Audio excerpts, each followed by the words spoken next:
It is Friday, the 8th, and we're reading Ezra chapter 2.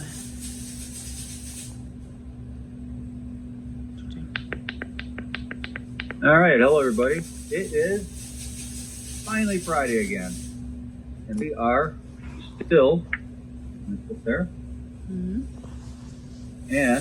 we're still in Ezra chapter 2. Exiles who returned with Zerubbabel. Ezra chapter 2, starting at verse 1. Here is a list of the Jewish exiles of the provinces who returned from their captivity. King Nebuchadnezzar had deported them to Babylon, but now they returned to Jerusalem and the other towns in Judah where they originally lived. Their leaders were Zerubbabel, Jeshua, Nehemiah, Sariah, Realiah, Mordecai, Bilshan, Mispar, Bigvai, Rahum, and Baana. This is the number of the men of Israel who returned from exile. The family of Pirosh, 2,172. The family of Shephatiah, 372. Family of Ara, 775. The family of Pahath Moab, descendants of Jeshua and Joab, 2,812. The family of Elam, 1,254. The family of Zatu, 945. The family of Zekai, 760. The family of Benai, 642. The family of Bebai, 623. The family of Azgad, 1222. The family of Adon Ikim, 666. The family of Bigvai, 2056. The family of Adin, 454. The family of Ater, descendants of Hezekiah, 98. The family of Bezai, 323. The family of Jorah, 112. The family of Hashem, 223. The family of Gebar, 95. The people of Bethlehem, 123. The people of Netophah, 56. The people of Anathoth, 128. The people of Beth Azmaveth, 42. The people of Kiriath Jearim, Kephirah, and Beerah, 743. The people of Ramah and Geba, 621. The people of Michmash, 122. The people of Bethel and Ai, 223. The citizens of Nebo, 52. The citizens of Magbish, 156. The citizens of West Elam, 1254. The citizens of Haran, 320. The citizens of Lod, Hadad, and Ono, 725.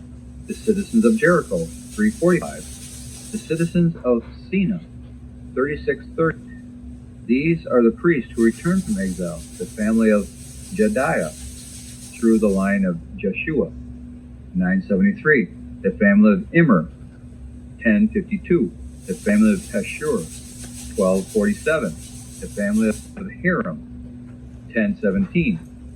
These are the Levites who returned from exile, the family of Jeshua, Kidmiel, descendants of Hod-Aviah, 74.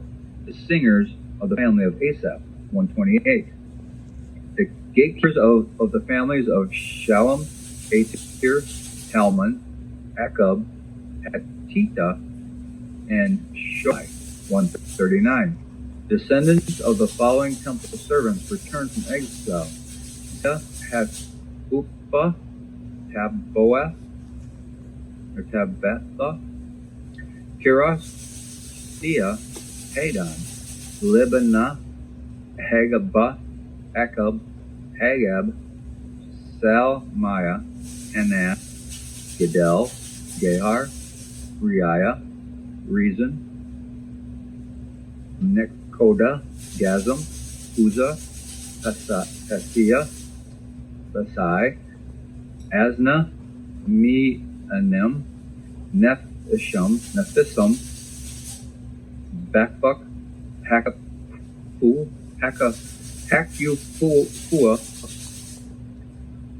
Harher, Basla, Mehida, Marsha, Barkos, Sisera, Tima, Nadiah, and Hatifa.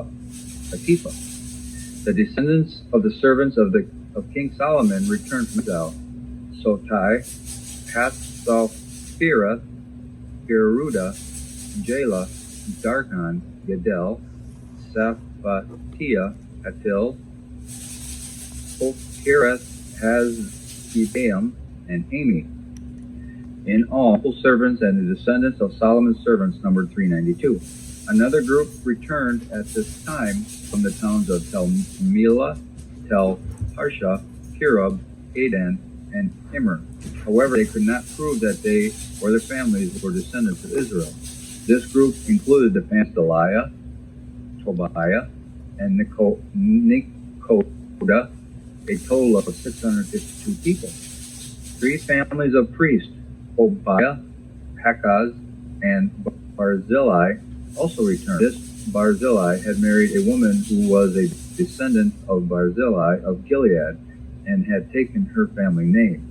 They searched for names in the genealogical records, but they were not found, so they were disqualified from serving as priests. The governor told them not to eat the priest's share of food from the sacrifices until a priest could consult the Lord about the matter by using the Urim and Thummim, the sacred lots. So a total of 42,360 people returned to Judah, in addition to the 337 servants and 200 singers, both men and women. They took with them 736 horses, 245 mules, 435 camels, and 6,720 donkeys. They arrived at the temple of the Lord in Jerusalem. Some of the family leaders made voluntary offerings toward the rebuilding of God's temple on its original site, and each leader gave as much as he could.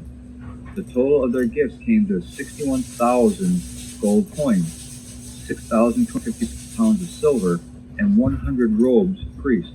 So the priests, the Levites, the singers, the gatekeepers, the temple servants, and some of the common people settled in villages near Jerusalem.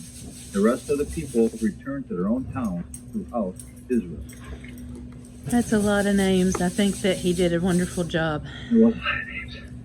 And now the commentary. The Nehemiah listed here is a different person from the one who rebuilt Jerusalem's walls 80 years later.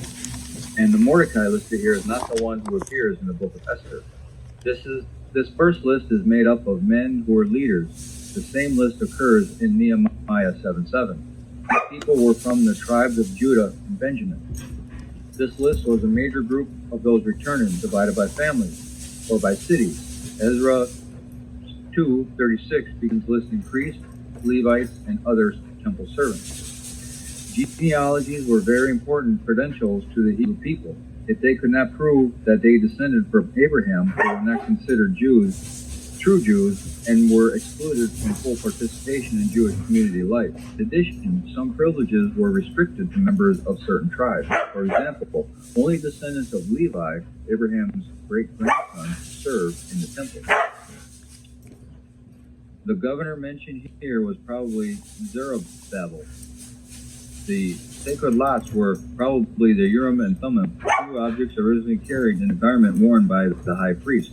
They were used to determine God's will in important matters. The priest's share of food, portion of that was sacrificed on him. As the temple reconstruction progressed, everyone contributed according to their ability. Some were able to give huge gifts and did so generously. Everyone's effort and cooperation were required, and the people gave as much as they could. Often we limit our giving to 10% of our income. The Bible emphasizes that we should give from the heart all that we are able. Let your gift be decided by God's call to give generously, not by the amount you have left over. The money given was enough to start rebuilding the temple. The people put what resources they had to their best use. They were enthusiastic and sincere, but his temple would never match the splendor of Solomon. The amount of money David gathered to start the building of Solomon's temple was 1,000 times more. Some people wept as they remembered the glorious temple that had been destroyed. Okay. Yeah, that was a lot of names. That's a lot. So, but it's good that they were cheerful and willing and able and Yeah. eager to rebuild God's temple. So Yeah. God did his job in humbling them back into being what he wanted them to be. And these names are And hard. this was a good start. The names are hard to pronounce, So, and they're hope everybody has a glorious day, and we'll talk to you later. difficult for us to read. Sometimes we zone them out, but they were important enough to God to include into the book of Ezra, so we needed to give them the reading time that God intended us to do. Have a good day.